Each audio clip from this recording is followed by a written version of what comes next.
Okay, man, are you ready to go? I'm ready to go. Now, come on, now crank this motherfucker up.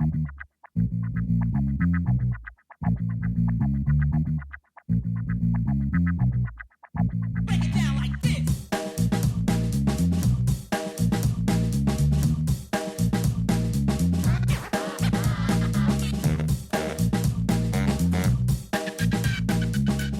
Hello, Internet. Gino, that Pingvino Greco, here again with another episode of Deep Listens. Today, we are going to be discussing Final Fantasy III and IV special albums, Celtic Moon and the three... I'm joined by Jeff Root. Jeff, what's the Final Fantasy III album's name? Well, since you asked, Gino, the name of the album is now, god damn it. Where'd my notes go? Here it is. Yukyu no Kaze Densetsu, which is like Legend of the Wind, basically. Excellent. Eternal Wind. Something like that. Excellent. We are also joined by Chris ZombiePie Redacted. I ain't no music man, but I got my rubber gloves, so I'm ready to put my fist deep into this analysis. Hi, everyone. We're going to be talking about Final Fantasy and music. This is the show that what else did you expect at this point? Before we discuss these two albums, should I do the plugs first, or do you want to derail the show further first? We always do the plugs first. Okay, let's do the plugs first. You can get in touch with the show, deeplistenspodcast@gmail.com. That's our email address. And deeplistens.libsyn.com, we have our comment sections. Those are two ways you can get in touch with the show. You can also support the show on patreon.com/deeplistens, which would get you access to our Discord. It would also get you access, if you signed up for the $3 tier, to the OG Soncast, which is our podcast that has anime stuff and discussion in it. So do that if you want to. If we get up to 50 patrons, we are going to be playing on Duke Nukem Forever for the main show. And what are you guys going to play? Lunar Dragon Song. Lunar Dragon Song. So you can make that happen to us. And yeah, that gets you access to the Discord, gets you the OG Songcast, all sorts of fun reasons to support the show. All right, now I've done the plugs. It's time for what do you people have? Okay, let's go with Jeff first. So, as I said, we're journeying across America's toque, trying various Canadian snacks. I have a very place-bound snack. This is from Denman Island Chocolates, relatively close to where I live. I am holding the limited edition salted maple dark chocolate bar. Like a true Canadian. It's got maple in it. This is a 45-gram bar of dark chocolate with salted maple in it. I'm going to have a guy. Jeff, has your... That's fantastic. Has your time in Canada, or Canadaland, the 51st state, resulted in you taking stances about maple syrup and how the stuff you buy in grocery stores isn't real maple syrup? Have you become that person yet? That's not a stance. That's empirical stuff. Like, maple syrup is a product from trees. You can look on the back of a syrup and it'll tell you what it's made out of. Yep, so he has transformed. Yeah, this has been a stance for, I don't know, since I could read, Chris, where I was interested in what's in food, as a sort of skeptic perspective. Fun fact about maple syrup, to differentiate it from birch syrup, which is another thing I've had. Maple syrup comes out of trees, and it needs to get boiled down. Generally, it takes about 10 gallons of maple sap to produce about a gallon of maple syrup. And that gets done by just boiling the shit out of it and just getting all the water cooked out. Birch syrup's more like 100 to 1. So if you ever see birch syrup in a store, I'd recommend you buy it and try it because it's fantastic. This is good. It's got little pieces of like crystallized maple sugar in there with salt. This is like a 7 out of 5. This is fantastic. I have no notes. Oh, that's good. ZP, are you going to poison yourself now? Ah! God damn it! Okay, yeah, I've got, shit. I didn't make sure that I didn't stir that, huh? What did he do? What did he do this time? Jeff, what did he do? Fuck. Ah, I opened a can of a sour, and now it's all over my pants, and I smell like booze. What else is new? This is a kimchi sour with basically infused gochujang in it and ginger. Excuse me. Yeah, What but now I'm covered Yeah. in gochujang Yeah. sour Yeah. beer. Okay, Yeah. so ZP, take a sip of this, and as you take a I'm gonna sip, have to change my clothes on this podcast. I'm just gonna put it out there. great. As you take a sip, I'm gonna read. You've sent us the description. I'll read that as you down this. Are you drinking, ZP? Yeah. Okay. Yeah, I'm definitely gonna have to change my clothes though.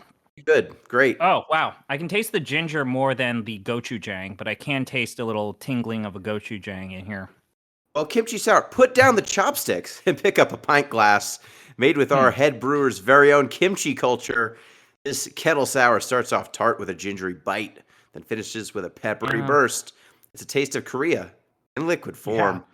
It's like a Korean elixir, basically. It's like everything that's good about a good, like, Korean It bar tastes good. experience. It smells weird, which is why I I'm would a little imagine. bit distressed that it's all over me. Yeah, you didn't just spill like a Keystone Light on yourself. No. It's got a fermented smell, odor. Eau de Provence. It's okay. Yeah, again, I can taste the ginger a lot more than the gochujang. Okay, how does it hold up against other sours? Like, No, I'm more of a fruited sour. I prefer mines to be a bit more citrusy. Like a Gosa kind of a thing. Yeah, that would be probably mines. Bitter is also pretty good with sours. This one trying to go for a more gingery, I would say Asian fusion. It's for a particular type of oh god, it's really in my fucking everything. Fuck, did I ruin a keyboard?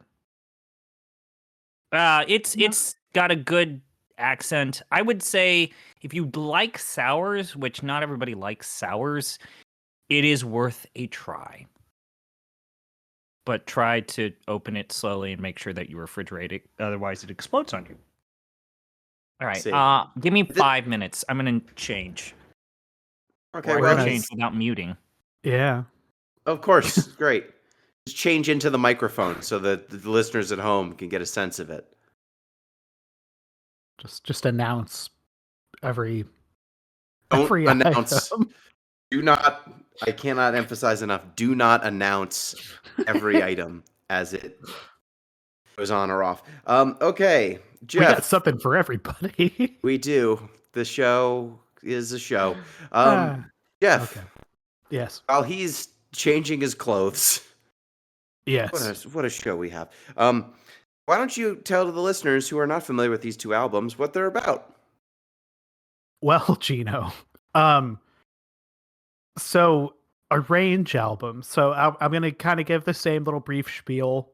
It probably wasn't that brief last time, but we're gonna for reasons that may become apparent, kind of ram through these a little bit more than we did last time we did one of these episodes. So a range albums. What is this? This is the music from a game or chunk of games in some cases that has been given a new, different treatment. I am very specifically having us look at things that are not just the soundtrack of these games as they ran on, Famicom or Super Famicom or PlayStation hardware, as is appropriate. I'm also not really looking at the piano arrangements. And I think the main reason for doing that is they're a little more cut and dry. And most of these games have wound up with like a sort of fun piano album. That music's out there. It's worth checking out. What I like are these weird arrange albums that have been made for these, I guess these first four, like it's 3 through 6, I guess. Because they're really odd. Because they're not simply take Famicom music, transcribe it to piano, and play it. And it is not just, run a line out from a Nintendo and tape that and then, master it and put it on a CD. We had to go get external help and think about recomposing these gently to, in theory, add to the text of these games. Last time we talked about this, we looked at Final Fantasy V Dear Friends, which I think is a modest success as far as these things go, and Final Fantasy VI Special Tracks, which is not great at all. This we're going to look at what I would say is maybe the best known of these, and what I would say might be the least known of these outside of Japan. And we're going to lead with the real weirdo, which, as mentioned, was Final Fantasy III Yukyu no Kaze Densetsu, which in various places have just translated as Legend of the Eternal Wind. That's I have pretty new literal. pants and underwear. Gratulere. That's great. Pants. That's great, ZP. I'm glad you have new pants and underwear. Yeah. Okay. You're talking about Final Fantasy III, Legend of the Wind. Legend of the Wind. Oh, Legend okay. of the Eternal Wind. So what's going on here? So this is a sort of joint product that was sort of worked on between Nobuo Uematsu. Perhaps you've heard of him. He is the Final Fantasy music man up till over 25 years ago, when he basically stopped being that, which is weird to think about, by the way, because time just keeps happening. And a Japanese music duo called Dido, which are two individuals, Michiaki Kato and Sizzle Otaka, I suppose. And another individual, whose name was Jeff Levy, I believe. Who is Jeff Levy? Well, if you listen to this record, you're going to find out who he is really quick, because this album is 9 tracks, most of which are kind of suites of Final Fantasy III music, what I would describe as sort of carelessly mixed together, interstitched with narration by Jeff Levy. Okay, And that's one Jeff Levy. Yes, Jeff, and the defining feature of this album, I think, is his narration, because it is very awkward and very uncomfortable, and you could be describing virtually any fantasy story. He's speaking as if each interstitial moment is like, this is like a legend, a massive new story, unlike any you've ever heard before. Like, he speaks up the story of Final Fantasy III in a way that makes it seem greater than what we actually did. Because, let's be honest, how many of us actually remember anything that happened in Final Fantasy III's story? There's 4 crystals. There's Zand. There's dark and light crystals. You fight a cloud at the end. Yeah, so most of the plots in the last dungeon, if I recall. Yeah, correctly. that's the big thing. There's a guy who is this the one where a guy jumps into a furnace to sacrifice himself to save the world? Yeah. Now, the timing for this is weird, because especially when I was trying to research this, I don't know if this came up in your research, Jeff, but typing in Final Fantasy III Eternal Legend of the Wind oftentimes resulted in the manga tie-in to Final Fantasy III, which is Legend of the Eternal Wind from Final Fantasy III in English. It sure does. And I don't know if that manga is the story that they speak of in this album, or it's like trying to add in extra details that they, in theory, included into supplementals or feelies. But I definitely ended up reading some of the manga just because it's like, wait, none of these characters actually matter that much. Am I crazy? Because there's some sort of extra story that I missed. Not really. No. I mean, it's there. Like, trying to have a very bland narrator explain what happens in Final Fantasy III in a few sentences per song.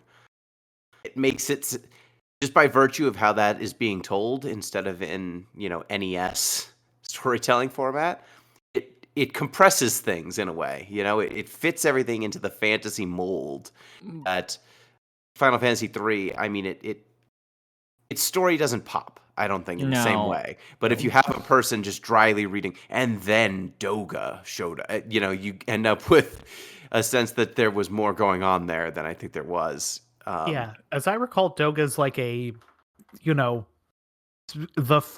third or fourth out of like the bosses in this game. I think. I barely remember who Doga is. Magus. He gives you an artifact. You have to fight him at one point. Okay. But like, even still, like he well, actually, he even joins your party temporarily when you meet him at Doga's Manor. But it sticks out because he's the only character that's named in his narration, which is strange. I guess. But even like four youths rose up and they wanted to adventure, and you're basically if you had to have a narrator ghosts. Yeah, they fought random battles. It's it's a person trying to explain, okay, you've created 4 characters and now they are running into random battles, but you have to do that in a narrative format. So it's 4 youths full of energy or whatever. Which like again leads me to wonder about that. Like how much of this was meant to like tie into supplemental materials related to Final Fantasy III rather than just the base game. I know the manga came out like a solid year after this album, but it seems like they were like playing around with the idea that there was more to Final Fantasy III than its original OG release. Yeah, it's that or allowing for that they're less monolingual than I certainly am. Like these little narration bits are done in English, and I'm wondering if Jeff Levy or an English language speaker was given any license, or if they were handed stuff from Square officials, Uematsu or somebody else, and was like, no, literally just read this. And he every time he did a pass through, like, no, slower, more pregnant pauses. Like every time. Because I'm going to say by mass, his spoken sections, they lead off 6 of the 7 tracks, and they range from 20 seconds to about a minute. And I think most of that airtime is pause. Mm-hmm. But like reverb pause, it's a really odd recording. Really echoey, dry sound quality. It sticks out like immediately how uncomfortable and weird it is. Each that's stanza just the narration. is broken up significantly, in ways that are just awkward. It's also, I don't know how the original text read when you coming to it from that perspective, but there's awkwardness in even the writing of the narration. Like, I don't know if it's like Levy is like working with it. Well, actually, you read the script in English, it is awkward. So I don't know if he was struggling with that, but it's like asking leading questions that have no end, or like sentences that just peter off into nothingness. Like the first line is, "Are we strangers in the space looking for the place unknown? We're just leaning on the breeze, saying not to give it up." Like, again, that question leads into something that then is not followed up in the next stanza there. So it's a very awkward script. Yeah. It feels translated. It feels very translated into English. And I think it was always in English. I know that's the thing, is like, it feels like it was written in another language, translated to English, and then recorded in English primarily. But that's, you still get a translation effect, even if you nonetheless, gents, we're dancing around the biggest issue with this album, which is outside of one track, which was The Dark Cloud, every single track on this album is 5 minutes or more, some of which are even above the 7-minute mark. And the total length of this album or arrangement is 52 minutes and 30 seconds with just 7 tracks. And that is too long for each individual track, and overall too long for whatever this was. And I would say, go ahead, Jeff. each one of these songs is, to be very, very generous, I think, kind of a suite Yes. Mhm. of several pieces of music, which, to be fair, on the Famicom, if we broke them down, ranged from like 10-minute jingles to, roughly a minute or so. There's like some exceptions to that. So it kind of makes sense to stitch them together. I You mean think my 10-second issue jingles is, then, right? Yeah. yeah, like I think my issue is, I think the choices they made around how those are stitched together are Right. generally kind of artless. Well, it's They not just feel like artless. convenient. Sorry. It's No, not go ahead. just artless, Jeff. Some of those transitions are very awkward and janky. I think that Yeah. the second track, Following the Wind, you have two transitions because it's trying to stitch three individual tracks: The Village of Ur, The Eternal Wind, and Battle Arrangement 1. These Mhm. are being stitched together, three tracks stitched together in a single song, essentially. And some of the transition there, each individual transition doesn't necessarily work, and sometimes it's just like, again, similar to the narration, sometimes the go-to is just an awkward pause that then leads to something that thematically might not meld well with the previous thing that it's stitched into, I mean, sometimes which they don't was even a bother to do a choice. transition, really. No, sometimes Yes, they it's just just, kind of again, go. awkward pause, da da da da da da, like it's just like, what the Why? the temperature of the songs, the mood and tone of the songs that are blended together don't always match as well, which is Yes. the biggest problem. Yeah, like when they blend in the Chocobo theme The in the third Chocobo track. theme with Boundless Ocean was maybe the worst one. Because Oh, go ahead. Because the Chocobo theme's just so bouncy. And the Chocobo thing is such a bouncy thing, and then Boundless Ocean is the track that plays when you first do that first transition of transforming the world, and it's just this giant void of nothingness, and so it's got this very listlessness to build up this mood of you're in this endless ocean with barely or nary a landmass to find. And we just did this jaunty Chocobo theme prior to that. yeah, it might as well be on a kazoo. Like, it's kind of Yeah. wild, those two. But Yeah, I one thing think I some will of the no, go for it. no, one thing I will say about this is that because these are arranges, they are orchestral arranges of songs on an NES. Like, how many audio tracks could play at once on an NES? Like 1, 4 or 2, 5. 4 or Mhm. 5? Yeah. Not very Yeah. many. I So, think it's a like, 4-channel. Yeah. actually getting a real honest to goodness arrangement with more than 4 channels of audio, um, like, I would imagine if you were listening to this in real time, actually getting an arrange, that isn't just bleeps and bloops must have felt pretty darn cool. Yeah. This has gotta be some of the first times that, like, the Final Fantasy theme was actually performed in the way that a composer would have composed it, you know? Like, "Hey, I was thinking about these real human instruments and not just the bleeps and bloops that are gonna come out of the NES." Um, and so I think there's a value there, even though by modern standards, I think this is a very clunky way to do it. I think by virtue of this being one of the earliest of these albums, it probably would have been cool at the time because you didn't have these Final Fantasy concerts and I mean, there's a cottage industry of people doing covers of this stuff. Um, whereas back then, like this is a CD that came out in the 90s. There wasn't an internet where you could just go look up good arrangements of these songs. So I think there's a value Yeah. there, but yeah, ham-fisted narration. Anytime they decided to bring in a choir and add lyrics to these songs, awkward as hell. So Awkward the as hell. English lyrics, Jeff, they're I don't performed know by who's a responsible. musical group called Dido, which is Yep. actually two people, Michiaki Kato and Shizuru Otaka, both of whom have extensive credits in anime.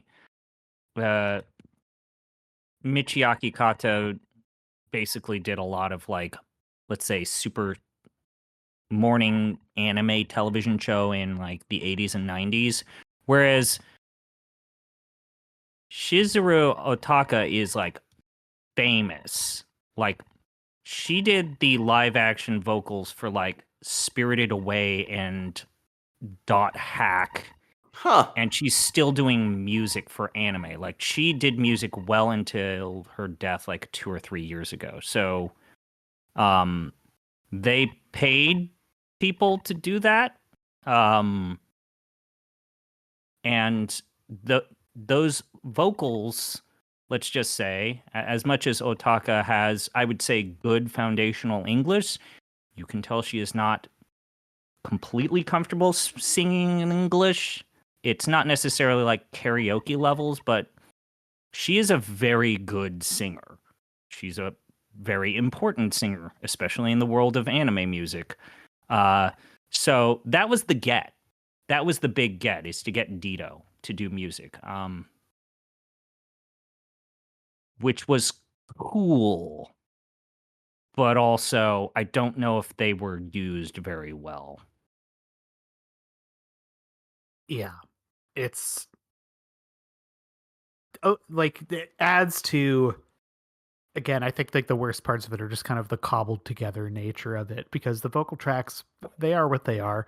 They're sat next to what occasionally are very sort of farty kazooie Casio-y sounding early 90s renditions of Famicom stuff.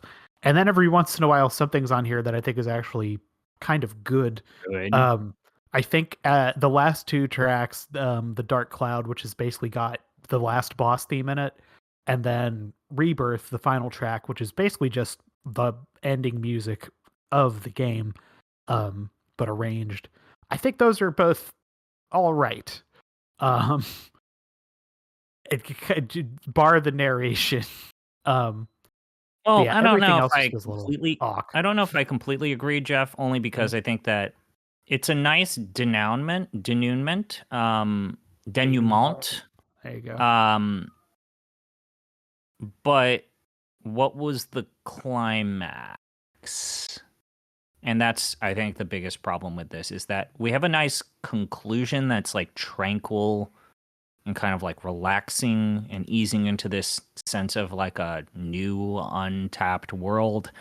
But I don't know if we ever had like the inciting action or something that was like really riveting here. And that's in part because so many of those middle tracks are 8 or 9 minutes long. They just become a massive blur. Yeah, just kind of exhausting, basically. But I don't know if it's there's much more to ambitious. say I'll here. say that. Yeah. It's an incredibly ambitious work. Like, there's no denying that. They tried something. I can honestly say what we listened to is unlike anything that I've ever listened to or played for this podcast. And likely we will never see this ever again. Oh, No. wait, Jeff. Well, we're getting ahead of ourselves here, maybe. Oh. Or I don't know. Are we just going to transition, I guess? We But- can transition. I mean, I don't have Um, much more to say about the FF3 album. Like, I think the ranges are largely straightforward, except for the ones where they added vocals and lyrics. The regular ranges, I think, hold up better as a result. But getting in a range in an era where there weren't very many of these, it's kind of novel for that reason. I think everything they did around the periphery with the narration or the lyrics or any of that stuff, where they didn't play it straight, made it worse. Made the overall experience worse. Any conflicting thoughts there, or any other final thoughts before we Not move to really. Celtic Moon? No, I think it's a fun novelty. I'm glad to have pointed it out because people really have to see it. It's I have described this as a cryptid. Yeah. I in my rovings through weird Final Fantasy stuff, I have found two things that are true cryptids, because I don't think either of you had heard of this particular No. thing. There's one other that I'm holding close to my chest that I'll take out at some point. Great. You know, honestly, when you said the name of this, I thought we were going to do the Final Fantasy III manga, because I think when I heard Final Fantasy III Eternal Legend, I thought, oh, we're reading we're finally going to do it. We're peeling off the bandage. We're breaking the seal. We're going to do a Final Fantasy manga. But no, I mean, it was worth this pick. But wait, But wait. Yeah, so Final Fantasy IV Celtic Moon is the next arranged track that we arranged CD that we listened to. Jeff, do you want to explain what this one is? Yeah. Um. For frame of reference, I think that Final Fantasy III, name of Final Fantasy III record, Legend of the Eternal Wind, sold, according to Wikipedia, like 32,000 copies, I think. So somewhere in the 30,000 ballpark, which was that enough. They felt good enough about it that when the idea was pitched to do another one of these, they weren't like, no, absolutely not. And in fact, they may have been like, actually, let's get even weirder with it. So here's the part where I've yet to like really suss out the full origins of how this came to be. But I can project a little bit. I'm sure this is known somewhere online. I've been doing other stuff. So we're gonna talk a little bit about Mary Branagh. Who is Mary Branagh? Pardon if I'm not pronouncing your first name right, Mary Branagh. Mary Branagh is an Irish musician. Was born in 1956. Has a PhD in musicology. At the point that Celtic Moon came together, I think she already had a master's degree. Basically in musicology and kind of ethnomusicology stuff. You may be familiar with acts she has sort of worked with, including Clannad and the Chieftains and Riverdance, for whom she was like kind of the principal fiddle player. Mm-hmm. So she was a name in Celtic music. Seems to be at least somewhat fluent in Gaelic as well as English too. So someone who's like very immersed in Irish and my sort of Irish Gaelic culture. Very cool. I don't know how the through line went here. I'm going to speculate the through line went like this. Being kind of a contract musician for some time, a phone call happened where they went, hey, there's this guy from Japan, they do games. He's got some music. He was wondering if you'd like to do some arrangements. And she went, okay, what's the rate? And they said, here's the rate. And she said, yeah, I could devote 6 hours to that. Or the other fun through line that you could imagine is Marie Branagh in her spare time from putting together Riverdance and ethnomusicology papers, really liked Final Fantasy IV or II for some reason. However, I guarantee that's not the case because no Final Fantasy games were coming out in Europe at this time. So the odds of her having organically come upon Final Fantasy specifically are virtually zero. I don't see evidence to the contrary. I can say later on she did some work with Yasunori Mitsuda, that guy, on an arranged soundtrack for Xenogear called Creed or She Crade. sure did. Yeah, Creed. Yeah. And I really want to check that out. But so all that is to say, this individual, Mary Branagh, she's probably got some cool title. She's a doctor, I suppose, Dr. Branagh. She is the person who is responsible, as best I can tell, for the arrangements on Celtic Moon. Because this doesn't seem like Uematsu did the arrange work for this. It seems like she was given music and she did these arranges herself. And again, this is Jeff speculating. This album sounds rough spun in a way that I have a hard time separating where this is meant to be sort of folk Gaelic music interpretations of these songs, and we did this in an afternoon or a couple days tops.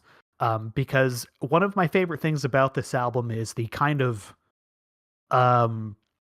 for lack of a better word, kind of organic quality of the music here. All of these recordings sound a little more cozy and a little more comfortable than you might expect from a like professional studio musician. And I'm talking about like there are moments where I'm like, that is 100% out of tune. Like we are not putting enough air into that flute. That string needs to get a little tighter. Like little things, and I can't tell if that is choice. I'm going to choose it is because again, this is a person who is not dumb and makes intentional choices with what she does professionally and has been like rewarded as such.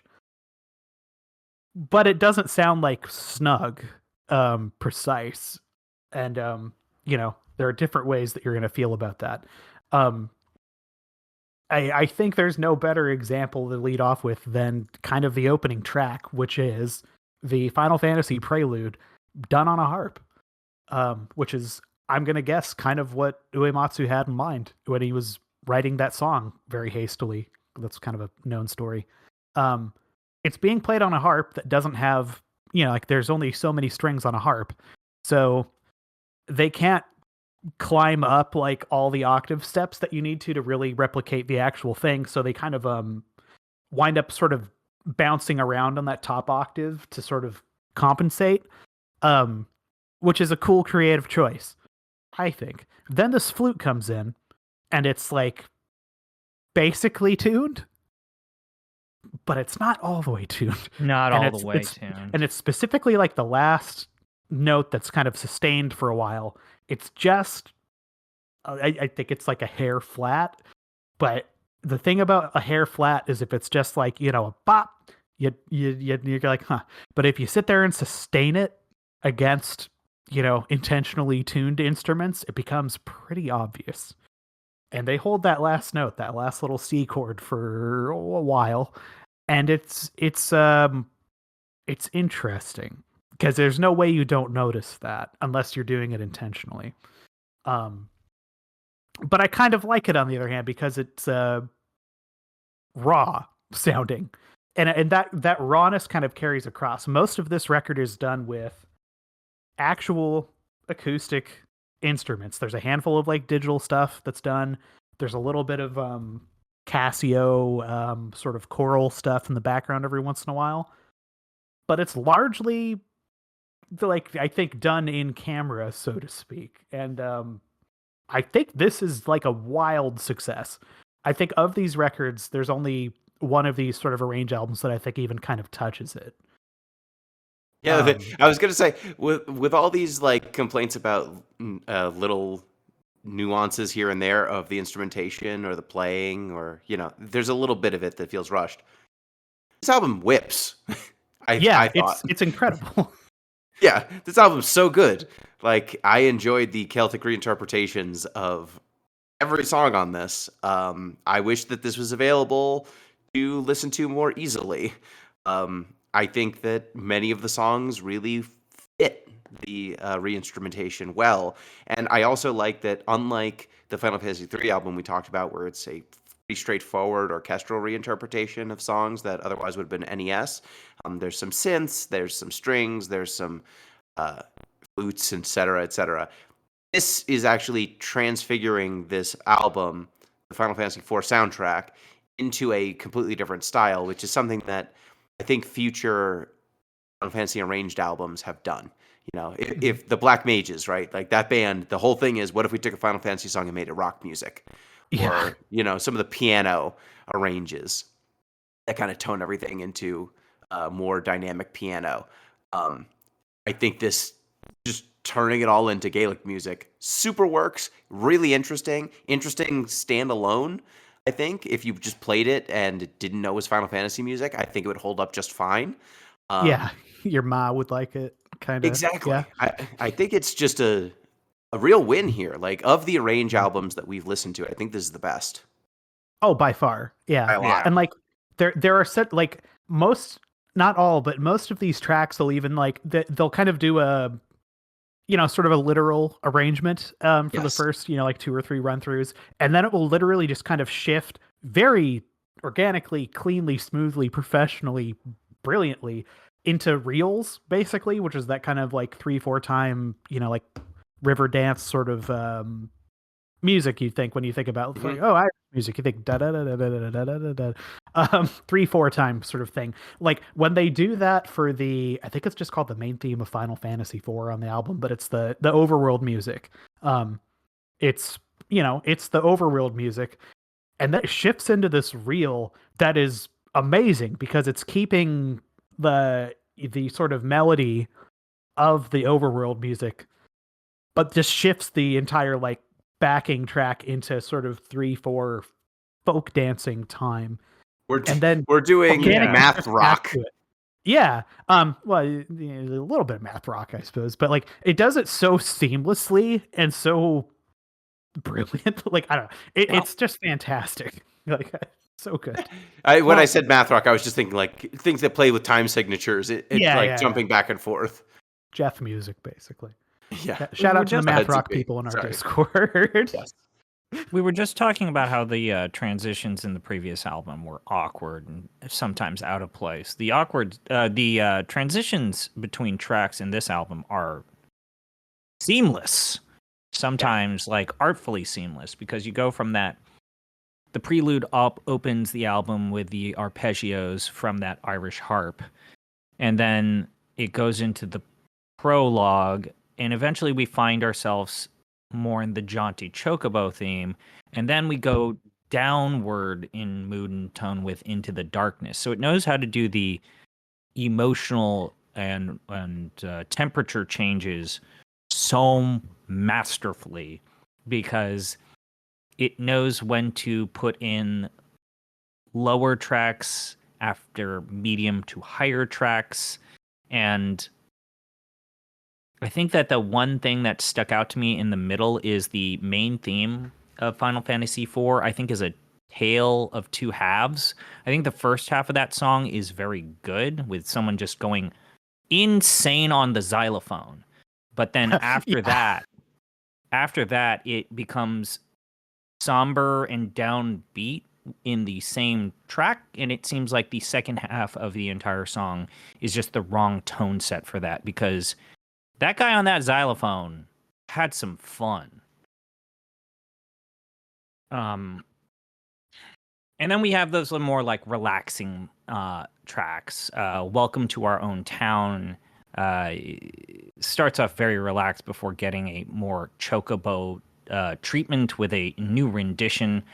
I think that there's like the weird thing about that track, and I wrote this down as my notes, is there's like very little correlation between some of the parts to that and the actual tune. It's another highlight from the album because it just is so different.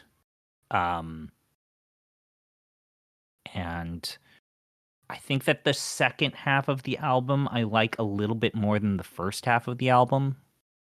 I think that the way that it ends, other than maybe a couple of issues that I had with like the third to last track, which was Illusionary World, I think that like you have that Troyan Beauty, Rydia, and then the Mystic Mysidia. Like all of those three, I'm going to add to my playlist permanently. That Rydia theme is so good. It's very good. But it's great. I don't know if there were any other things. Like Jeff said, I think that the recurring problem is that in order to kind of make this more earthy or natural, some things feel like they're slightly out of tune.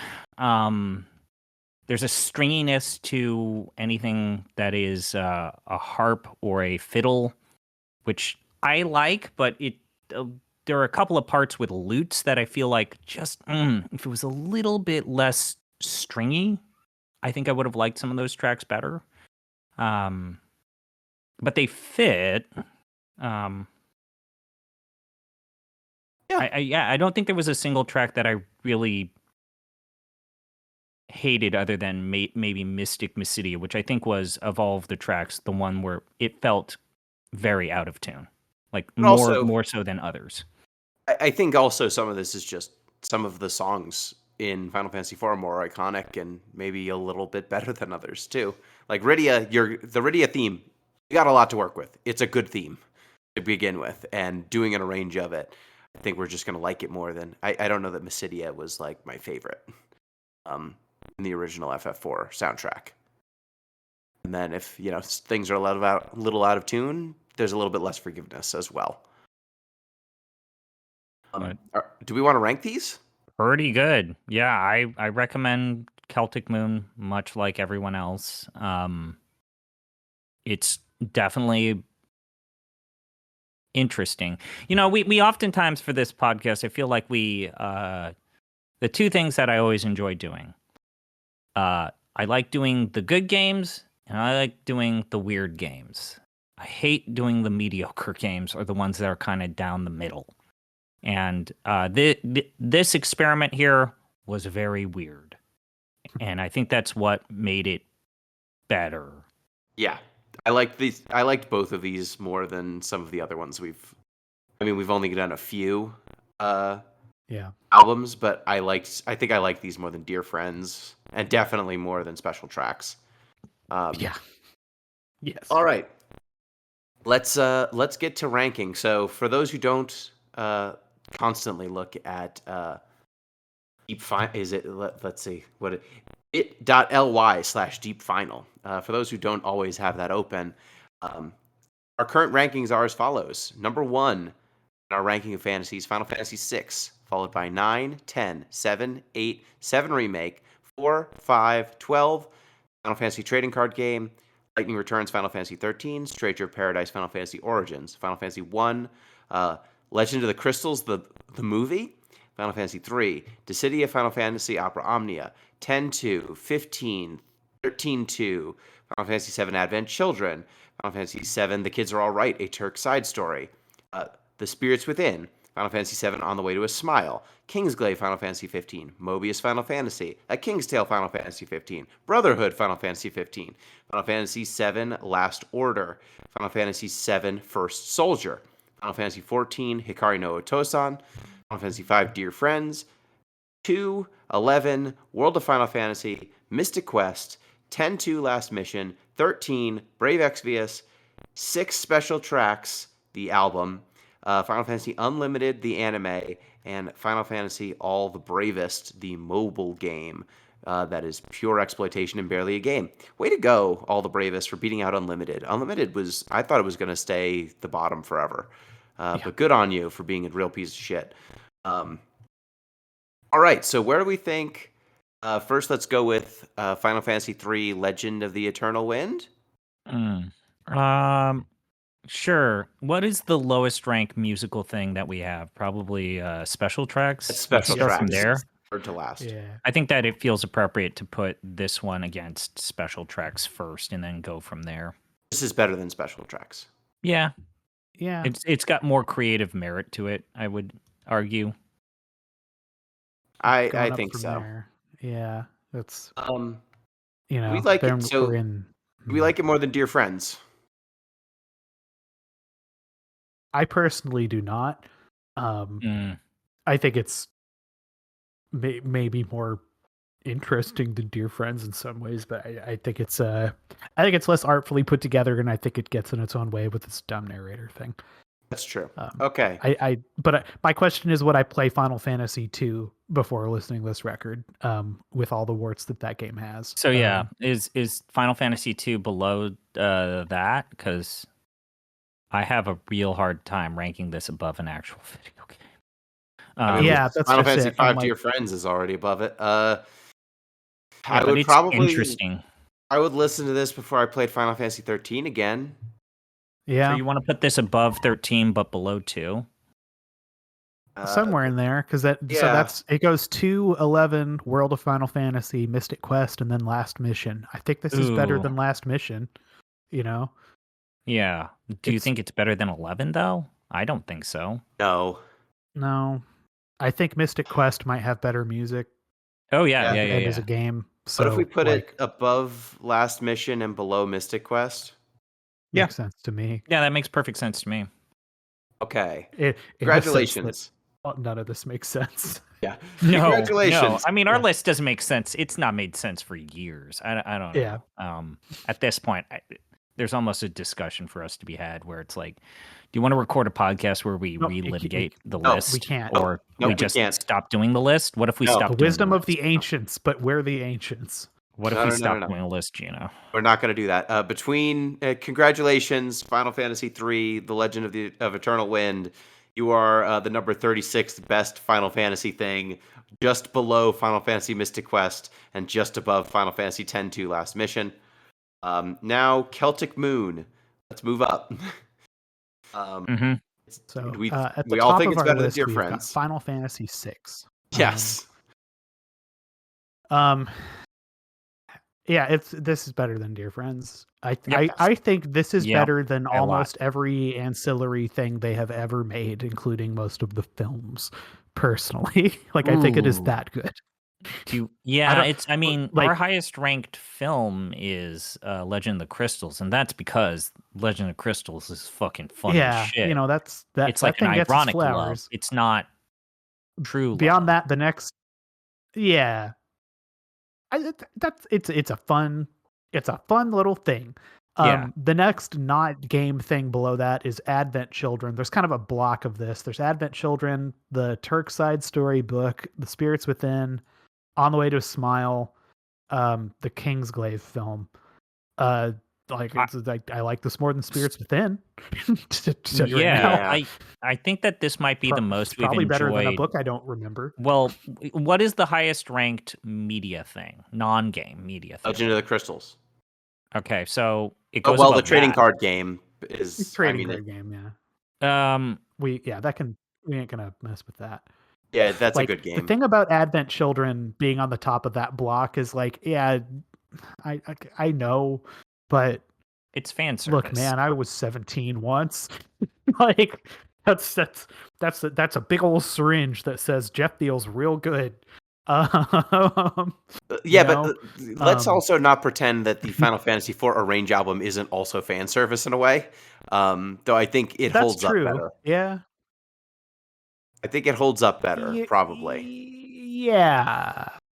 I kind of agree. Yeah. I think Above you don't that, need it's what, to know. 13-2? I don't think you need to know the entire Final Fantasy IV soundtrack to listen to Celtic Moon and be like, "This is good."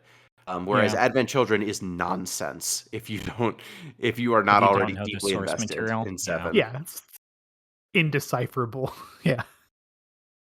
Especially if you well, get how much does the longer running version. Okay, so I mean, above that, it's what, 13-2, 15, 10-2, Opera boy. Omnia. I mean, okay, I would even. You put guys it liked above, Opera Omnia. I put it above Opera Omnia just because I think that this is going to be a permanent fixture of my music listening. And that's disregarding the fact that Opera Omnia is dead. It just feels immediately more timeless outside of the fact that that Opera Omnia is a dead mobile game. What's above Opera Omnia then? Final Fantasy Then we're into like, I'm not putting this 3. above 3. At no way. No fucking way. Not putting this above a game. I mean, we're also already don't putting it want to above do games. that. What are you talking about? Yeah. We'll be No, putting I'm it not above putting it above 3 for all for the as games flawed that as it matter. is. For as flawed as 3 is, like actually starting the job system tradition of the Final that's Fantasy fair. franchise, like just no. I'm gonna put my Yeah. foot down and say this goes below It's like 3. the hard line basically that is being built. And I think 3 is kind of it. Like maybe this is too, but like Maybe. below that again, you get Opera Omnia and then 10-2. Like there's probably like a date and time thing going on here too, I guess. But like, I'm willing to put this above spin-off games and the mainline games that are just outright bad. But this goes below 3. I don't know how Gino feels. I'm okay with that. I think that. Yeah. I mean, Opera Omnia is a dead game, so I can't disrespect it. It's already dead. Pen 2, I have a soft spot in my heart, but it's not like I replay that game. Mini game. 15, I'm fine disrespecting all the time. So I think I think under 3 works for me. Celtic Moon. Yeah. Cosign. Congratulations, Final Fantasy IV Celtic Moon. You are our highest rated album. You are the new number 16th best Final Fantasy thing.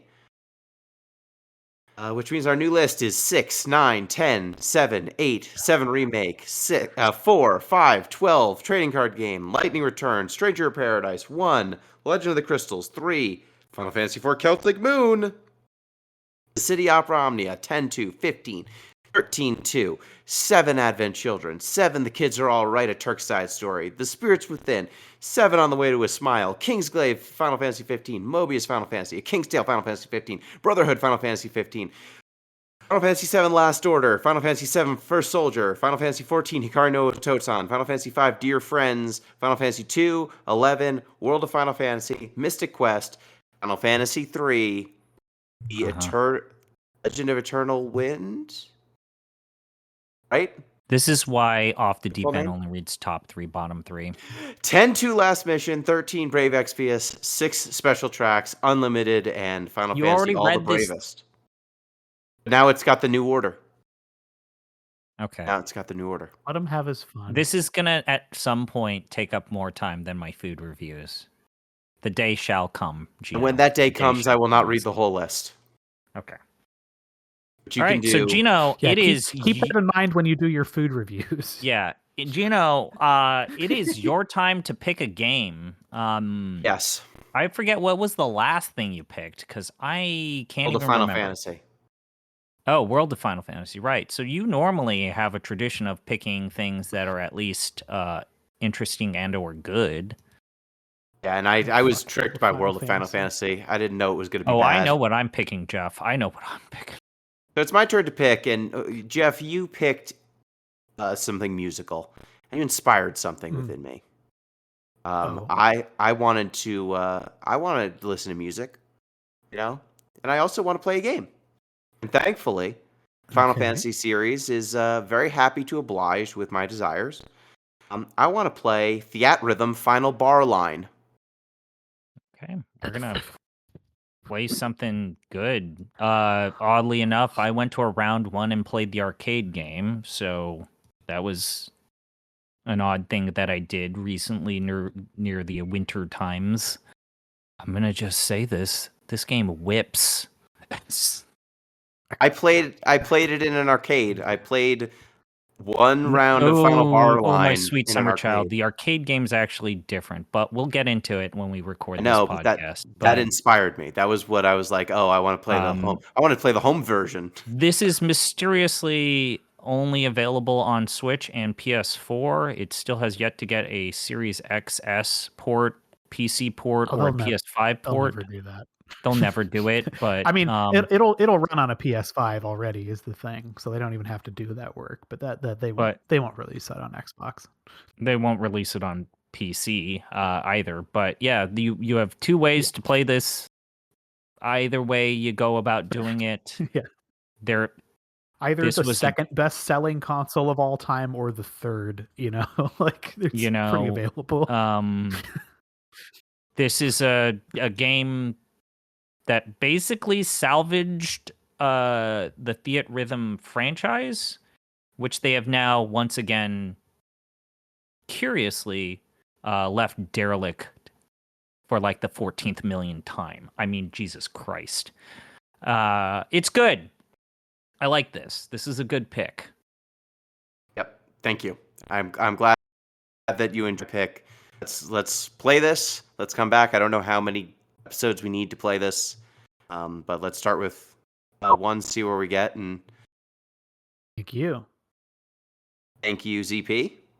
How does Ash drop off and pick up her kids at school? She uses a Vaughn. Thank you, listeners. Reminder: you can get in touch with the show at Deep Listens Pod on Twitter. Nope, I don't. Not that.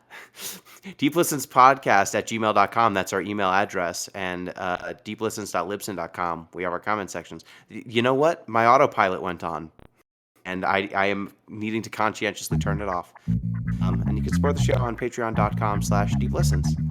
Thank you. Till next time. Peace.